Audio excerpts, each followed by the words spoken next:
అప్పటిదాకా పనిచేసింది ఎవ్వరికీ కనిపించదు గానీ, అప్పుడే పట్టుకున్న ఫోను మాత్రం అందరికీ కనబడతది. ఏంటక్కా నీ బాధ అనేసి అనుకుంటున్నారా?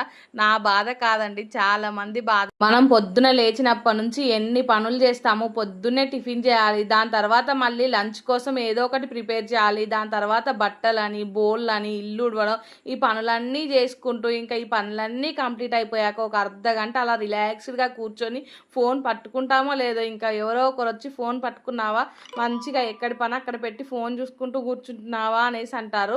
అప్పటిదాకా చేసిన పనైతే ఎవ్వరికి కనబడదు గానీ, అప్పుడే పట్టుకున్న ఫోను మాత్రం అందరికీ కనిపిస్తది కదా!